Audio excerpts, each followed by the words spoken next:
After enduring the horrific encounter with the undead, the survivors trudge back to the hamlet of Eldahar, broken, defeated, and bruised.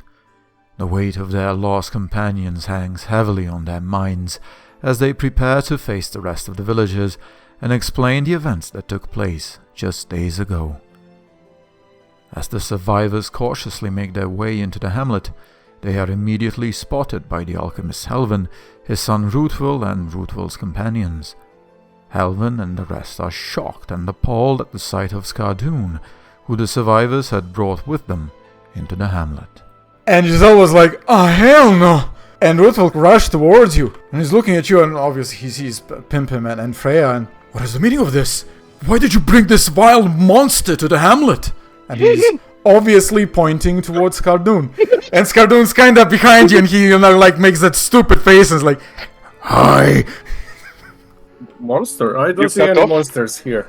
Ruthwil, Nell, and Giselle look at Freya, and from the way they're looking at Freya, it's obvious they are demanding an answer from her. I don't know what to say. I'm sorry. We did our best. What monster? Oh, you're talking about our friend Skardoon. He's no monster. He's an honorable warrior. He helped us. Giselle takes a step towards you, and he tried to rape me. He threatened to chop off the leg of either Ruthwil or Nailrin. Whoever won a fight to the death is a monster. What is he doing here? Are you insane? Why did you bring him here? I have no idea. I know some of the stories of what happened there. Right? I turn to Skardoon and I just look at him, huh? And Skardoon is looking at you, and I was well within my rights. After all, it's my land, my clan's land. Look, I understand that what you went through was painful. It's painful for the whole village. But this person, Skardoon, if it wasn't for him, we wouldn't be here either. So he lost all his family just like we did, so we stick together. Freya and Pimpim barely persuade the alchemist and those with him to let Skardoon stay in the hamlet, for now at least. As Ruthwil and his friends return back to the alchemist's house, Pimpim instructs the alchemist Helvin to gather the villagers so they could share with everyone what had happened and explain the grave danger the villagers were facing. While waiting for the villagers to gather, Freya went to her sister who was staying in Julius's house. She explained the events that had transpired and delivered the heartbreaking news of Julius's death to his brother. Pimpim, on the other hand, took Skardoon to the ruins behind the headquarters and returned with him when the villagers had assembled. The sole surviving village hunter went to his family and the families of his fallen companions to inform them of their tragic loss. Once the villagers were assembled, our heroes revealed the truth about what had happened. They described the deaths of the hunters and their companions, as well as the alarming number of undead that were lurking near the hamlet.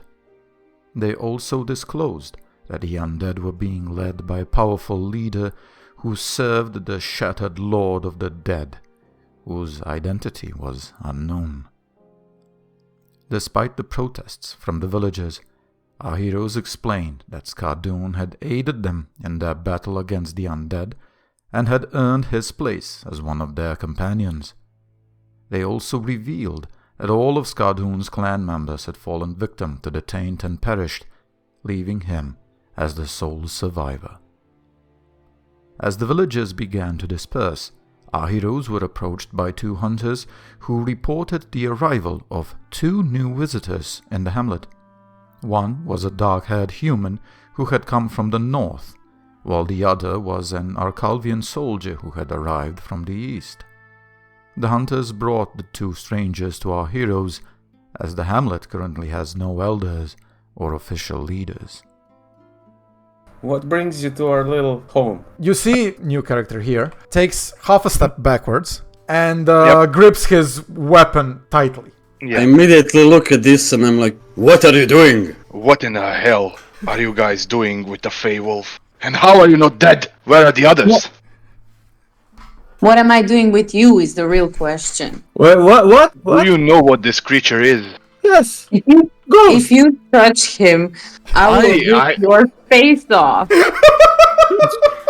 Now I stand a little bit step back, like Oh yes, this introduction is going swell. I don't know you, but this creature is very dangerous. No, it's not. I It's know Ghost. you and I don't care what you think. That's my best What do friend. you mean it's not?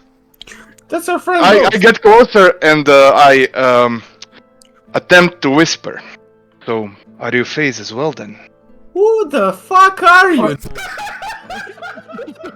That's me I as a. take out my dagger and say, take a fucking step back. okay. Immediately I will just shout to everyone. Stop this nonsense immediately! Who the fuck are you?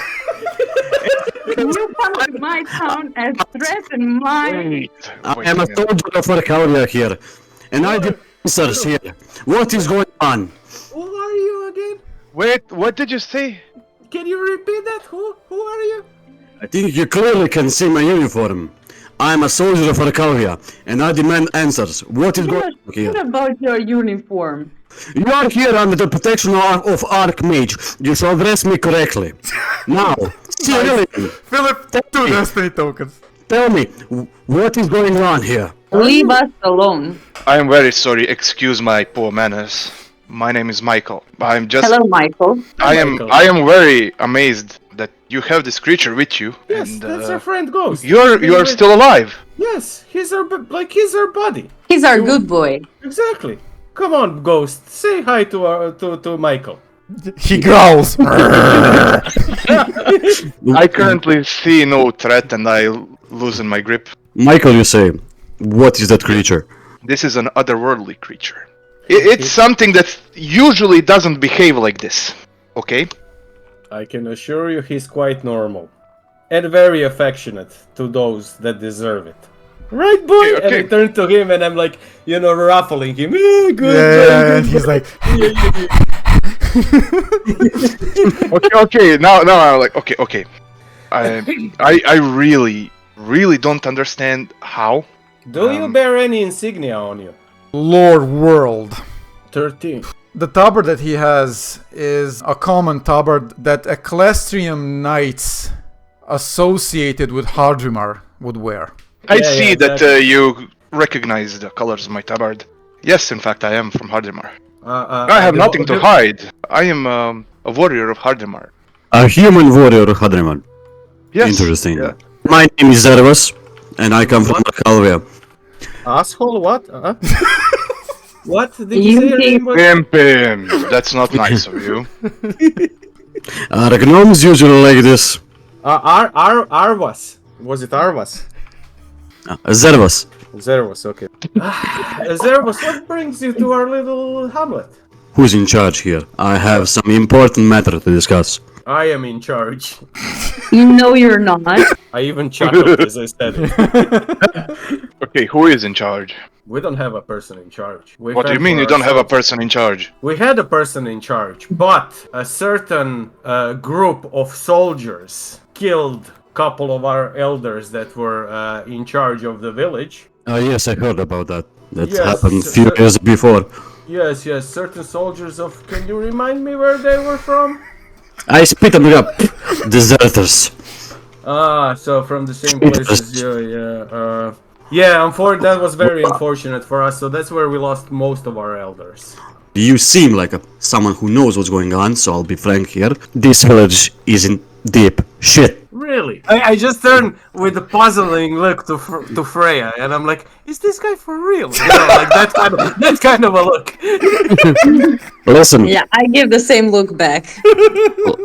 Despite Zervas's visible frustration, he eventually discloses that he and a large group of Arcalvian soldiers, led by an enforcer, were attacked by a horde of undead near the hamlet.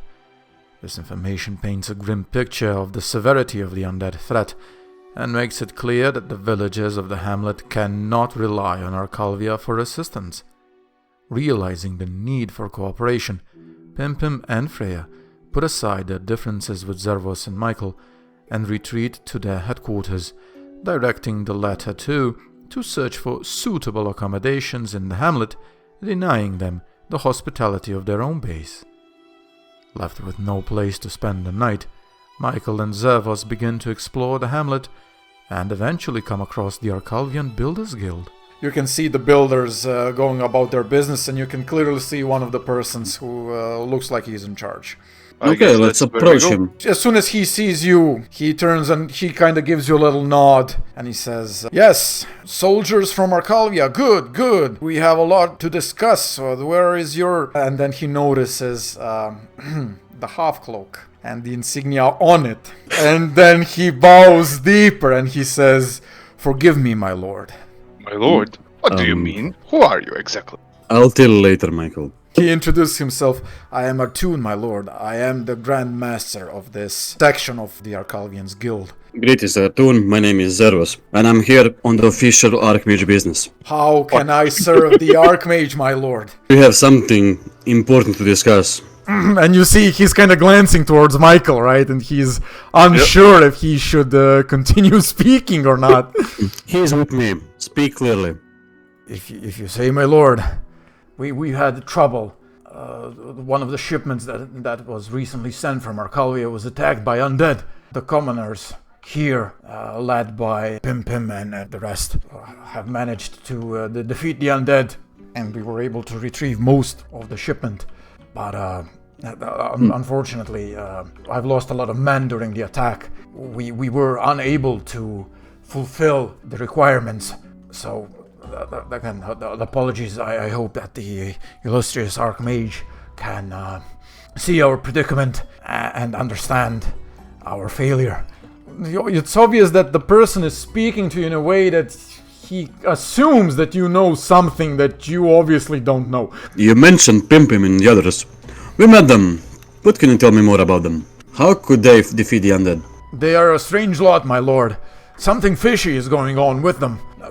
They are spellcasters, some of them at least. But what? Spellcasters here? Yes, it is strange that there are no official schools here, and as far as I know, they were not trained by anybody from Arcalvia, which would mean that they are not sanctioned spellcasters, and yet here they are. Apparently, what I've heard from the rest of the villagers, something happened during the attack by the Arcalvian deserters.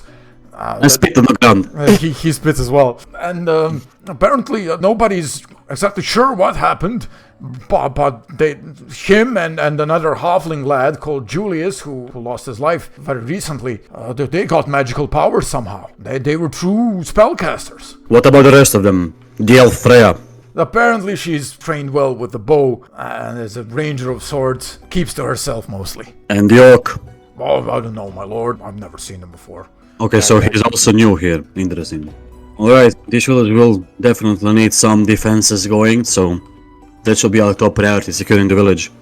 We'll need the hunters and all available men here to start barricading everything. Are you sure, my lord? Defenses? Michael and I have heard from Pimpim and his group. They did encounter a group of the undead, and there's quite a large force of them. I, on my way from Arcalvia, encountered a very large group of them. But my lord, with all due respect, if we dedicate our time building defenses in the hamlet, we won't have enough time to finalize our task. Oh, the task. I have a question. Who lives in that castle up there on the hill? I'm sorry, Michael, but the ruins are Archmage business. No, that's fine. Just, if nobody lives up there, we could move people there in case of the attack. I would advise against that, and then he looks towards Zervos, gives you a look as if you're supposed to back him up and as if you should know more about this. Yes, if we move anything down there, it could all possibly fall apart. And Artun is like, yes, that's it. You're absolutely right, my lord. Michael, you do not have to roll any insight. You know this is bullshit. My lord, might you perchance have the special item that was supposed to arrive to assist us?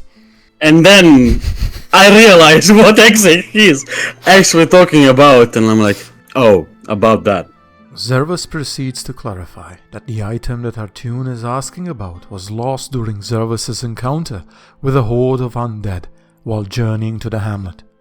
The enforcer who possessed the item was defeated in battle, leading Atune to be shocked not only by the defeat of an Archmage's enforcer, but also by the fact that the item is now in possession of the undead.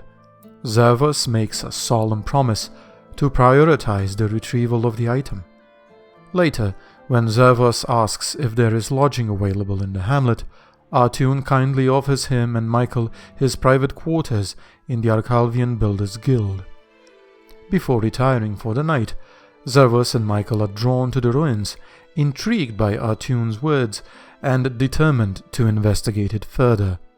As they reach the top of the ruins, they realize that the ruins are protected by powerful illusionary wards and guarded by Arcalvian soldiers. Zervos bluffs his way past the guards and steps through the illusions, only to discover a shocking secret. The builders of Arcalvia are reconstructing something ominous inside the ruins, obviously a project of great importance to the Archmage. Zervos hastily departs, fully aware that he has stumbled upon a secret he was never meant to know. Not only that, but he has allowed Michael, a warrior of Hardrimar, to become privy to the same secret as well. If the Archmage were to ever find out, Zervos would surely face severe consequences. The following day, the hamlet was attacked by ravenous giants, drawn by the spreading taint that was making it difficult for them to find food. Despite the danger, our heroes faced the giants and emerged victorious. Michael and Zervos proved themselves to be skilled fighters during the battle, gaining the respect of our heroes and showing their potential as valuable allies. After defeating the giants, Zervos made a decision to reveal more about himself and his recent discoveries within the hamlet to the rest of the group. He shared that he had served as a personal protector to a prominent spellcaster of a powerful mage family of Arcalvia. Together, they were accompanying Arcalvian soldiers and one of the Archmage's enforcers from Arcalvia to the hamlet, but they were ambushed by a horde of undead before reaching their destination. Despite the enforcer's strength, most of the Arcalvian soldiers, including the mage and the enforcer himself, perished in the battle. Zervos added that the enforcer had sacrificed countless soldiers, including the mage he was protecting, in a desperate attempt to save his own life, which ultimately ended in a failure. The enforcer had been carrying a powerful ritual bound to a parchment, created by the Archmage himself, which he was supposed to bring to the hamlet. This item of immense power is known as an Edict of the Archmage. However, it is now in the hands of the undead. Zervos emphasized the potency of this item and urged the other heroes to search for the edict as soon as possible. Zervos then divulged the details of what he and Michael had discovered in the ruins, causing the rest of the group to become even more suspicious of the Archmage and his loyal followers. Lastly, Pimpim and Freya offered Michael a place to stay in their headquarters, while instructing Zervos to continue gathering information about the ongoing reconstruction in the ruins from within the Builders Guild. The next day, our valiant heroes were approached by a group of hunters who relayed troubling news. An orcish necromancer had taken up residence to the west of the hamlet. The hunters expressed their fears and urged our heroes to investigate before it was too late. Our heroes, accompanied by Skardoon to facilitate communication, agreed to look into the matter. The following day, our brave heroes arrived at the suspected residence of the necromancer without much issues. However, despite the scattered remains of dead animals and furs adorning the trees, there was no evidence of the taint or undead presence in the area. Pimpim, determined to gather more information, used his invisibility spell and scouted the vicinity. To his surprise, he stumbled upon an orc female fighting tears and sharpening a blade inside a modest hut. She did not look like a necromancer. Upon further exploration, Pimpim discovered a newly dug grave adorned with a wooden symbol of the One. Excited by this discovery, he returned to share the news with his companions, and together they decided to cautiously approach the orc female. Skardoon, in particular, seemed very eager in meeting the orc female. So, orc lady, she nice? She seems a very fit female orc. Good. We go talk, yeah? I think we go talk. Yes, we go talk. Wait, What's up? don't just rush in. Well, we won't rush, but you know. No, we won't, but he is running basically. Yeah. Yes, no rush, no rush. Okay, maybe just announce our arrival to her that we are not threat. That as you're here, an arrow sticks into this tree here. And you can see her coming Tell out. her we are friends. I say, we mean you no harm. And I note to Skardoon, like, punch him. Say, we mean no harm. Skardoon repeats what you said in a language that you don't understand, which you assume is Orcish. And the female takes a few steps forward. She yells, Skardoon! And Skardoon is like, oh no. What is it, Skardoon? What did you do? Oh no! This bitch be crazy, bye! No, Skardoon, now you said you want a new wife. Wait a minute. This is a way for you to regrow your clan. Yes, making babies. No babies, no regrow clan, we go now. No safe here. Why are you in such a rush, Skardoon? Why is it not safe? She seems quite friendly towards you. Bit crazy, we go now or we die. We don't die, we stay here. Listen here, lady, we mean you no harm. We will not fight you. We wish to talk. Surprisingly, she responds in Artarian, similar to how Skardoon says, with a very thick accent, and it's half broken, but she makes out the words, stay back, you bring Skardoon, you evil. She is clearly not friendly at the moment. Her eyes are on Skardoon. What did Skardoon do to you? She just looks angrily, she doesn't respond. Skardoon, what did you do to her? Nothing. Skardoon, explain yourself, please, and don't lie. It was my right. She hears it and then she yells back, no, my right, no. You took her, didn't you? What did you do, Skardoon? We know what he did. Listen, we mean no disrespect. Skardoon is not an orc he used to be. What? Skardoon is like, what do you mean, Pimpin? I still orc. Skardoon, if you want this to go good, and I'm kind of like talking, not very loudly. Yeah. Just go with it. Pimp, this no go good. Such a warrior afraid of someone like her. Come on. Of a woman. I no afraid Sir, of what's- woman. I afraid of the slave. What slave? What? He's a slave? He yells at her, where slave be? She yells back, I kill you. There is no reason for hostilities. Listen, what is your name? She says nothing, but Skardoon whispers, Karuna. I take my necklace out and start walking towards her and pull it up in the air so she can see. Do you know what this symbol means? I hear that you had symbols like that behind at the grave, so you know who I am. She sees the symbol and she starts crying. And with a broken voice, she asks, You like Jacob? Perhaps. I don't know who Jacob is. I whisper to Skardoon, who Jacob? Slave. Amazing. Oh, I'm more Team Edward. Well, Karuna, if he was follower of the one, then yes, I am like Jacob. Skardoon is kinda trying to whisper to you, Michael, but obviously has to speak more loudly so that you can hear. Slave dangerous, slave powerful sorcerer. And I whisper to Skardoon, so is he. We mean no harm. We would just like to talk, if that is okay. Why you here? Why you bring Skardoon? Well, they apparently found him, and he was the only one that survived from his clan, I think, or something like that. And then she's kind of jeering at Skardoon. That true, Skardoon? You alone now? Skardoon is like... The spirits punish you, Skardoon. Animal, you die like the rest. Well, Skardoon, you really do have your way with women now, do you? Skardoon is... What do you mean? What way? I guess ladies love you, yeah. Well, I love ladies, so... Oh boy. I think some re-education will be needed.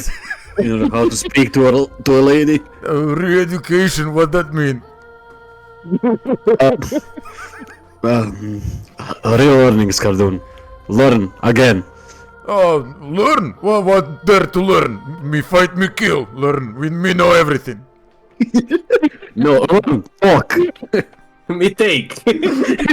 Not talking, talking. Then agreeing. Then having fun. Oh no, easy way. Chop tongue off. Then agree always. No, Skardoon. No. We talk about this later. Now is not the time. Oh boy. Michael, you've approached her now. You Yeah. can see her clearly. For an orc, she has a very shapely body. She does have blood sigils on her face and hands. Blood magic, okay. Yes. Ooh, I'm interested. So can I roll for influence to try to convince her that to let Skardoon come? Okay, DC 12. 11.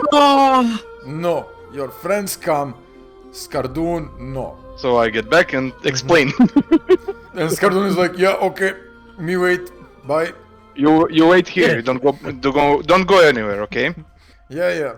Just stand somewhere here where we can actually see you, okay? yeah, just Sit on rock here. Skardoon, I made sure that she won't attack you if you stay back here, so you don't have to hide. It's fine. yeah, no, me in shade. Sun strong today. There is no shade there.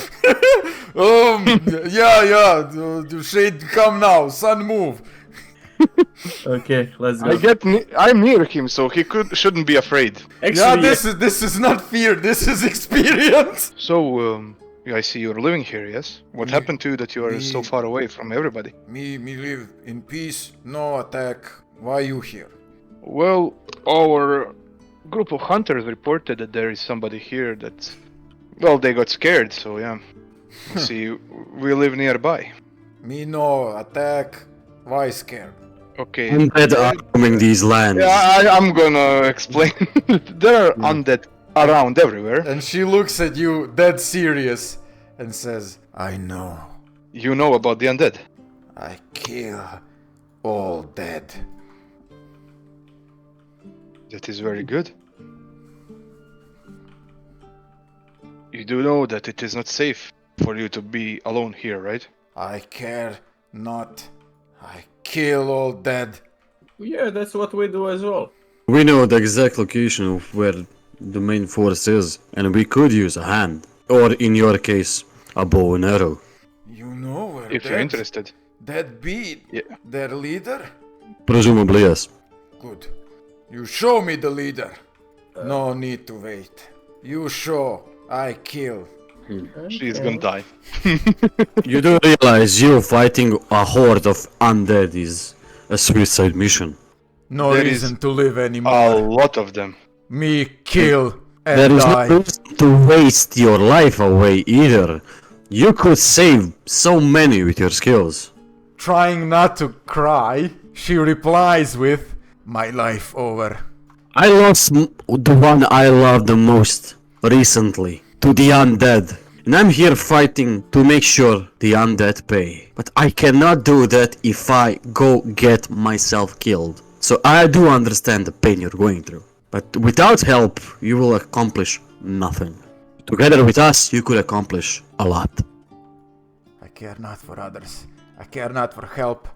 I want vengeance. Then care for your beloved one, because I'm quite sure that your beloved would not want you to waste your life away. Okay, that's gonna be a physical contest between the two of you because she tries to kind of smack you, you know, push you, smack you, whatever.